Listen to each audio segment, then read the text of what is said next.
Hello hi ಎಲ್ಲರಿಗೂ ನಮಸ್ತೆ. Welcome to my channel Smitha ಸ್ವಯಂ ಕಲಿಕೆಗೆ. ಸ್ನೇಹಿತರೆ ಎಲ್ಲರೂ ಹೇಗಿದ್ದೀರಾ? ನಾನು ತುಂಬ ಚೆನ್ನಾಗಿದ್ದೀನಿ.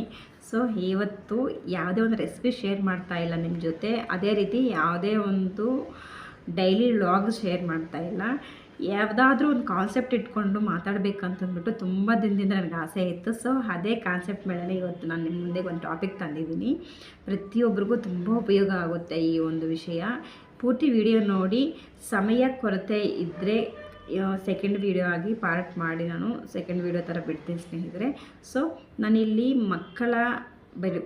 ಟಾಪಿಕ್ ಏನಂತಂದರೆ ಬೆಳೆಯುತ್ತಿರೋ ಮಕ್ಕಳ ಜೀವನದಲ್ಲಿ ಕುಟುಂಬದ ಪಾತ್ರ. ಇದು ನಮ್ಮ ಒಂದು ಟಾಪಿಕ್ ಇವತ್ತು. ಸೊ ಇದ್ರ ಬಗ್ಗೆ ನಾನು ಒಂದು 10 ಪಾಯಿಂಟ್ ವೈಸ್ ಮಾತಾಡಬೇಕಂತಿದ್ದೀನಿ. ಸೊ ನೋಡ್ತೀನಿ, ಇದೇ ವಿಡಿಯೋದಲ್ಲಿ ಆದರೆ ಶೇರ್ ಮಾಡ್ತೀನಿ, ಇಲ್ಲ ಮುಂದಿನ ಇನ್ನೊಂದು ವಿಡಿಯೋದಲ್ಲಿ ಶೇರ್ ಮಾಡೋಕ್ಕೆ ಟ್ರೈ ಮಾಡ್ತೀನಿ. ಇವತ್ತು ಮೊದಲಿಗೆ ನಮ್ಮ ಒಂದು ಟಾಪಿಕ್ಕಲ್ಲಿ ಮೊದಲನೇದು ಬಂದುಬಿಟ್ಟು ಸಮಯದ ಕೊರತೆ. ಪ್ರತಿಯೊಬ್ಬರ ಮನೆಗೂ ಮಕ್ಕಳಿರ್ತಾರೆ ಸ್ನೇಹಿತರೆ. ಮಕ್ಕಳಿಗೆ ಸಮಯದ ಕೊರತೆ ಅಂತಂದರೆ ಯಾವ ರೀತಿ? ನೀವೇ ಹೇಳಿ, ಕೂತಿದ್ದೀರಾ ಅಂತಂದ್ಬಿಟ್ಟು ನನಗೆ ಕೇಳ್ತೀರಲ್ಲ. ಸೊ ಈಗ ಸಮಯದ ಕೊರತೆ ಅಂತಂದರೆ ಸ್ನೇಹಿತರೆ, ಪ್ರತಿಯೊಬ್ಬ ಮಗುನೂ ಪ್ರತಿಯೊಬ್ಬ ತಂದೆ ತಾಯಿಗೂ ಸ್ವಲ್ಪ ಥಿಂಕ್ ಮಾಡಬೇಕಾಗಿರೋ ವಿಷಯ ಯಾರಂತಂದರೆ, ಒಂದು ಫ್ಯಾಮ್ಲಿಯಲ್ಲಿ 4 ಜನ ಇರ್ತಾರೆ. ಸೊ ಗಂಡ ಹೆಂಡತಿ ಇಬ್ಬರು ಕೆಲಸಕ್ಕೆ ಹೋಗಬೇಕಾಗಿರುವಂಥ ಅನಿವಾರ್ಯ ಇರುತ್ತೆ. ಗಂಡ ಹೆಂಡತಿ ಕೆಲಸಕ್ಕೆ ಕಂಪಲ್ಸರಿ ಹೋಗಲೇಬೇಕಾಗುತ್ತೆ, ಹೋಗ್ತಾರೆ. ಸೊ ಮಕ್ಕಳು ಬೆಳಗ್ಗೆ 9 ಗಂಟೆಯಿಂದ 4 ಗಂಟೆವರೆಗೂ ಸ್ಕೂಲಲ್ಲಿ ಇದ್ದು ಬರ್ತಾರೆ. ಸೊ ಈ ತಂದೆ ತಾಯಿ ಆದವರು 6 ಗಂಟೆಗೆ ಇಲ್ಲ 7 ಗಂಟೆಗೆ 8 ಗಂಟೆ ಈ ರೀತಿ ಟೈಮಿಂಗ್ ಅವರ ಒಂದು ಕೆಲಸದ ಮೇಲೆ ಡಿಪೆಂಡ್ ಆಗಿರುತ್ತೆ. ಸೊ ಇಷ್ಟೊತ್ತಿಗೆ ಬಂದು ಮಕ್ಕಳಿಗೆ ಎಲ್ಲಿ ಟೈಮ್ ಕೊಡೋಕ್ಕೆ ಅವಕಾಶ ಇರುತ್ತೆ ಹೇಳಿ? ಸೊ 6 ಗಂಟೆ 7 ಗಂಟೆ 8 ಗಂಟೆಗೆ ಬಂದರೆ ಸೊ ಮನೆಗೆ ಬಂದು ಮಾಡಿ ತಿಂದು ಮಲಗೋ ಅಷ್ಟೊತ್ತಿಗೆ 10 ಗಂಟೆ ಆಗುತ್ತೆ. ಇನ್ನು ಮಕ್ಕಳು ಟೈಮ್ ಎಲ್ಲಿ ಕೊಡ್ತಾರೆ? ಸೊ ಹಾಗಂತಂದ್ಬಿಟ್ಟು ನೀವು ಕೆಲಸಕ್ಕೆ ಹೋಗಬೇಡಿ, ನೀವು ಮನೆಗೆ ಇದ್ದು ಮಕ್ಕಳು ನೋಡ್ಕೊಳ್ಳಿ ಅಂತಂದ್ಬಿಟ್ಟು ಇದು ಖಂಡಿತ ನಾನು ಹೇಳ್ತಿಲ್ಲ. ಏನಂತಂದರೆ ನಿಮಗೆ ಒಂದು ಟೈಮ್ ಮ್ಯಾನೇಜ್ಮೆಂಟ್ ಅನ್ನೋದು ತುಂಬ ತುಂಬ ತುಂಬ ಇಂಪಾರ್ಟೆಂಟು.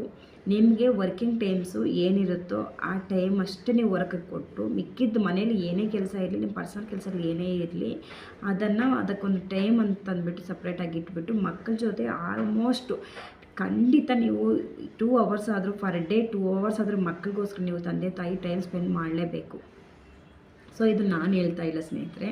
ಸೊ ಮಕ್ಕಳ ಒಂದು ಸೈಕಾಲಜಿ ಪ್ರಕಾರ ಮಕ್ಕಳಿಗೆ ಟೈಮ್ ಕೊಡಬೇಕಾಗಿರೋವಂಥ ಜವಾಬ್ದಾರಿ ತಂದೆ ತಾಯಿ ಕಂಪಲ್ಸರಿ ಇದ್ದೇ ಇದೆ. ಮಕ್ಕಳಿಗೆ ಟೈಮ್ ಕೊಟ್ಟಿಲ್ಲ, ಅವ್ರಿಗೆ ನಿಮ್ಮ ಪ್ರೀತಿ ಕಾಳಜಿಯನ್ನು ಸಿಕ್ಕಿಲ್ಲ ಅಂತಂದರೆ ಮಕ್ಕಳು ಖಂಡಿತ ಅವರು ಡಿಪ್ರೆಷನ್ ಗುರಿ ಆಗ್ತಾರೆ ಅಂತಂದ್ಬಿಟ್ಟು ನಾನು ಯಾವುದೋ ಒಂದು ಬುಕ್ಕಲ್ಲಿ ಓದಲ್ಪಟ್ಟಿದ್ದೆ. ಸೊ ಅದನ್ನೇ ನಿಮ್ಮ ಜೊತೆ ಶೇರ್ ಮಾಡ್ತಾಯಿದ್ದೀನಿ ಇವತ್ತು. ಮಕ್ಕಳು ತುಂಬ ತುಂಬ ತುಂಬ ತುಂಬ ಸೂಕ್ಷ್ಮ. ಅವ್ರಿಗೆ ಅವರ ಒಂದು ಫೀಲಿಂಗ್ಸ್ ಶೇರ್ ಮಾಡ್ಕೋಬೇಕಂತಂದರೆ ಅವ್ರಿಗೆ ಒಬ್ಬ ತಂದೆ ತಾಯಿ ಸ್ಥಾನ ಯಾರೂ ಫುಲ್ಫಿಲ್ ಮಾಡೋಕ್ಕಾಗಲ್ಲ.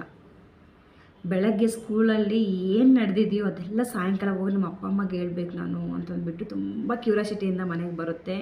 ಸೊ ಮನೆಗೆ ಬಂದರೆ ಮನೆಗೆ ತಂದೆ ತಾಯಿ ಇಲ್ದಿದ್ದಾಗ ಆ ಮಗು ಎಷ್ಟು ಸಫರ್ ಆಗುತ್ತೆ ಸ್ವಲ್ಪ ಯೋಚನೆ ಮಾಡಿ. ಸೊ ಆ ಒಂದು ಅವಕಾಶ ನಿಮ್ಮ ಮಕ್ಕಳಿಗೆ ಕೊಡಬೇಡಿ. ನೀವು ಮನೆಗೆ ಬಂದಿದ್ದ ತಕ್ಷಣ ನೀವು ಇಲ್ದಿದ್ರೂ ಪರವಾಗಿಲ್ಲ, ಕೆಲಸದಿಂದ ಬಂದಿದ್ದ ತಕ್ಷಣ ಫ್ರೆಶ್ ಆಗಿ ಒಂದು 10 ನಿಮಿಷ ಮಕ್ಕಳ ಜೊತೆ ಮಾತಾಡಿ, ಮನಸ್ಸು ಬಿಚ್ಚಿ ಮಾತಾಡಿ ಮಕ್ಕಳ ಜೊತೆ. ಏನಪ್ಪ ಇವತ್ತು ಸ್ಕೂಲಲ್ಲೆಲ್ಲ ನಡೀತು, ಏನು ಮಾಡ್ಕೊಂಬಂದೆ ಸ್ಕೂಲಲ್ಲಿ, ಏನು ಹೇಳ್ಕೊಟ್ರು, ಯಾವ ಟೀಚರ್ ಏನು ಮಾತಾಡಿದ್ರು ಅಂತಂದ್ಬಿಟ್ಟು ಸ್ವಲ್ಪ ಮನಸ್ಸು ಬಿಚ್ಚಿ ಅವ್ರ ಜೊತೆ ಅವರ ಒಂದು ಫೀಲಿಂಗ್ ಶೇರ್ ಮಾಡ್ಕೊಳ್ಳಿ. ತುಂಬ ತುಂಬ ತುಂಬ ಖುಷಿ ಫೀಲ್ ಆಗ್ತಾರೆ ಮಕ್ಕಳು. ಸೊ ಆದ್ದರಿಂದನೇ ನಿಮ್ಮ ಮಕ್ಕಳಿಗೆ ಟೈಮನ್ನು ಕೊಡಿ, ಮಕ್ಕಳ ಜೊತೆ ಮಕ್ಕಳಾಗಿ ನೀವು ಎಂಜಾಯ್ ಮಾಡಿ ಅನ್ನೋ ಟಾಪಿಕ್ಕಲ್ಲಿ ಪಾಯಿಂಟ್ ಅದೊಂದು. ನೆಕ್ಸ್ಟ್ ಇನ್ನೊಂದು ಏನಂತಂದರೆ ಪ್ರೀತಿ ಕಾಳಜಿಯ ಕೊರತೆ. ನೀವು ಟೈಮೇ ಕೊಟ್ಟಿಲ್ಲ ಅಂತಂದರೆ ಅವ್ರ ಪ್ರೀತಿ ಕಾಳಜಿ ಎಲ್ಲಿಂದ ಅವರು ಹುಡ್ಕೋಬೇಕು? ಸೊ ನಮ್ಮ ಹತ್ರ ಸಿಕ್ಕಿಲ್ಲ ಪ್ರೀತಿ ವಿಶ್ವಾಸ, ನಮ್ಮ ಕೇರಿಂಗ್ ಅಂತಂದರೆ ಆಚೆ ಯಾರೋ ಫ್ರೆಂಡ್ಸ್ ತೋರಿಸ್ತಿರ್ತಾರೆ.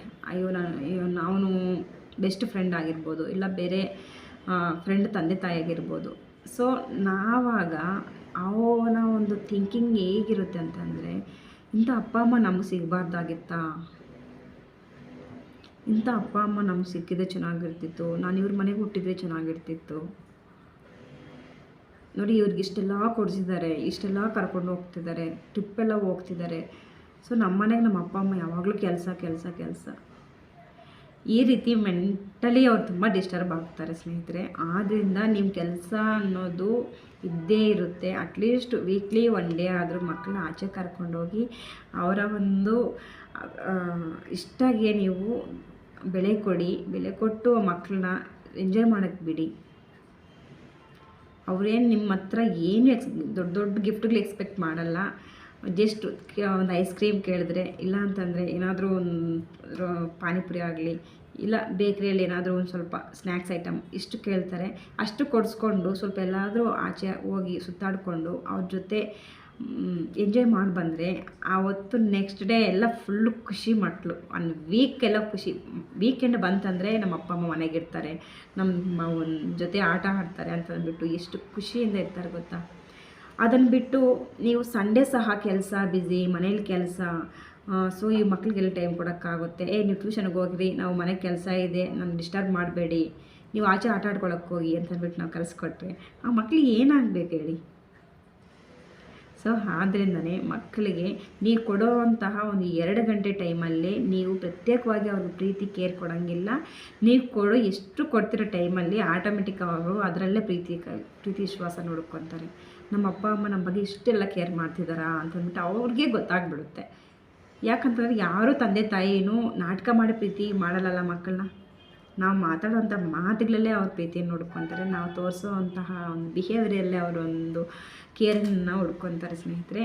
ಸೊ ಆದ್ದರಿಂದ ಮಕ್ಕಳಿಗೆ ಪ್ರೀತಿ ವಿಶ್ವಾಸ ಕೇರಿಂಗ್ ಮಾಡೋದು ಇದನ್ನೆಲ್ಲ ಕಂಪಲ್ಸರಿ ಒಂದು ಫ್ಯಾಮ್ಲಿಯಲ್ಲಿರುವಂತಹ ತಂದೆ ತಾಯಿ ಆಗಲಿ, ಗ್ರ್ಯಾಂಡ್ ಮದರ್ ಗ್ರ್ಯಾಂಡ್ ಫಾದರ್ ಆಗಲಿ ಮಾಡಲೇಬೇಕಾಗುತ್ತೆ. ಸೊ ನೆಕ್ಸ್ಟು ಮೊಬೈಲ್ಗಳ ಬಳಕೆ, ಇದ್ರ ಬಗ್ಗೆ ಎಷ್ಟು ಬೇಕಾದರೂ ಮಾತಾಡ್ಬೋದು. ಸೊ ಮೊಬೈಲ್ಗಳ ಬಳಕೆ ಅಂತ ಅಂದಿದ ತಕ್ಷಣ ಇದು ಮೇನ್ ಬಂದಿರೋದು ಲಾಕ್ಡೌನ್ ಪ್ರಭಾವ ಅಂತ ಅಂದ್ಬಿಟ್ಟು ಬೇಗ ಹೇಳ್ಬಿಡ್ತೀವಿ ನಾವು. ಸೊ ಲಾಕ್ಡೌನ್ ಪ್ರಭಾವ ಓಕೆ, ಅದೊಂದು ರೀಸನ್ನು. ಬಟ್ ಆದರೆ ಮನೆ ವಾತಾವರಣ ನಾವು ಆ ರೀತಿ ಕಲ್ಪಿಸ್ಕೊಟ್ಟಿರ್ತೀವಿ ಮನೆಯಲ್ಲಿ. ನಮಗೆ ಮೊಬೈಲ್ ಅವಶ್ಯಕತೆ ಏನಕ್ಕೆ ಹೇಳಿ? ಜಸ್ಟ್ ಮಾತಾಡೋದಕ್ಕೆ, ಇಲ್ಲ ಯಾರಿಗಾದ್ರೂ ಏನಾದರೂ ಕೆಲಸದಲ್ಲಿರೋರಾದರೆ ಮೇಲ್ಗಳು ಕಳ್ಸೋಕ್ಕೆ, ಇಲ್ಲ ಕೆಲಸದ ಬಗ್ಗೆ ಏನಾದರೂ ಡಿಸ್ಕಷನ್ ಮಾಡೋಕ್ಕೆ ಇಷ್ಟು ಇರುತ್ತೆ. ಸೊ ನಮ್ಗೆ ಇನ್ನೂ ಎಂಟರ್ಟೈನ್ಮೆಂಟ್ ಬೇಕಂತಂದರೆ 1 hour 2 hours ಯಾವುದಾದ್ರೂ ಒಂದು ಫಿಲಮ್ ಆಗಲಿ, ಇಲ್ಲ ಏನಾದರೂ ಒಂದು ಶೋ ಆಗಲಿ ನೋಡೋಕ್ಕೆ ಇಷ್ಟು. ಅದನ್ನು ಬಿಟ್ಟು 24 ಗಂಟೆ ಕೈಯಲ್ಲೇ ಇಟ್ಕೊಂಡು ಮಕ್ಕಳು ಅಲ್ಲಿ ತಿಂತಾ ಇದ್ದಾರೆ ಅಂತಂದರೂ ಒಂದು ಕಡೆ ಮಗುಗೆ ತಿನ್ನಿಸ್ಕೊಂಡು ಒಂದು ಕಡೆ ಸ್ಕ್ರೋಲ್ ಮಾಡಿಕೊಂಡು, ಇನ್ನೊಂದು ಕಡೆ ಬರಿತಾ ಇರ್ತೀವಿ, ಇನ್ನೊಂದು ಕಡೆ ಇನ್ನೊಂದು ಕಡೆ ಸ್ಕ್ರೋಲ್ ಮಾಡಿಕೊಂಡು ವೀಡಿಯೋಗಳು ನೋಡಿಕೊಂಡು ಎಷ್ಟು ಟೈಮ್ ವೇಸ್ಟ್ ಮಾಡ್ತಿದ್ದೀವಿ. ಅದ್ರ ಜೊತೆಗೆ ಮಕ್ಕಳ ಮೇಲೆ ಅದೆಷ್ಟು ಪ್ರಭಾವ ಬೀರುತ್ತೆ. ನಾವು ಏನು ಮಾಡ್ತಾಯಿದ್ದೀವಿ, ಮೊಬೈಲ್ ನೋಡ್ಕೊಂಡು ಮಗುಗೆ ತಿನ್ನಿಸ್ತಾ ಇದ್ದೀವಿ. ಸೊ ಅವರು ಅಷ್ಟೇ ಮೊಬೈಲ್ ನೋಡಿಕೊಂಡು ಏನೋ ಒಂದು ವೀಡಿಯೋ ಆನ್ ಮಾಡಿಕೊಂಡು ಕೆಳಗಡೆ ಹೋಮ್ವರ್ಕ್ ಮಾಡ್ತಿರ್ತಾರೆ. ಅದನ್ನ ಯಾರು ಕಲಿಸ್ಕೊಟ್ಟಿದ್ದು? ನಾವು ಕಲಿಸ್ಕೊಟ್ಟಿದ್ದೆ ತಾನೇ. ಸೊ ಆದ್ದರಿಂದ ಮೊಬೈಲ್ಗಳ ಬಳಕೆ ಕಡಿಮೆ ಮಾಡಿ, ನಿಮಗೆ ಕೆಲಸಗಳು ಏನಿದೆಯೋ ಅದನ್ನೆಲ್ಲ 1 hour ಮುಗಿಸ್ಕೊಂಡ್ಬಿಟ್ಟು ಮೊಬೈಲೆಲ್ಲ ಒಂದು ಕಡೆ ಇಟ್ಬಿಟ್ಟು ಮಕ್ಕಳ ಜೊತೆ ನೀವು ಸ್ವಲ್ಪ ಒಂದು ಯಾವುದೋ ಮೂವಿ ಇಟ್ಕೊಂಡು ಟಿ ವಿ ಮುಂದೆ ಕೂತ್ಕೊಂಡು ಎಂಜಾಯ್ ಮಾಡಿ. ಆವಾಗ ಎಷ್ಟು ಖುಷಿ ಆಗ್ತಾರೆ ಮಕ್ಕಳು.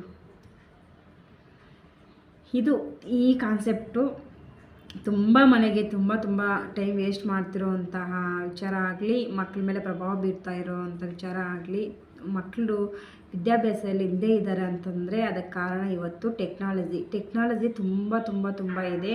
ಬಟ್ ಅದನ್ನು ಒಳ್ಳೆಯದಕ್ಕೆ ಉಪಯೋಗ ಮಾಡ್ಕೊತಾ ಇಲ್ಲ, ಕೆಟ್ಟದ್ದಕ್ಕೆ ಉಪಯೋಗ ಮಾಡ್ಕೊತಿದ್ದೀವಿ. ನಮ್ಮ ಒಂದು ಟೈಮ್ನ ವೇಸ್ಟ್ ಮಾಡ್ಕೊತಾ ಇದ್ದೀವಿ. ಸೊ ಇದನ್ನು ಎಲ್ಲ ಪೇರೆಂಟ್ಸು ಎಲ್ಲರ ಮನೆಗೂ ತಿಳ್ಕೊಬೇಕಾಗಿರೋಂತಹ ಒಂದು ವಿಷಯ.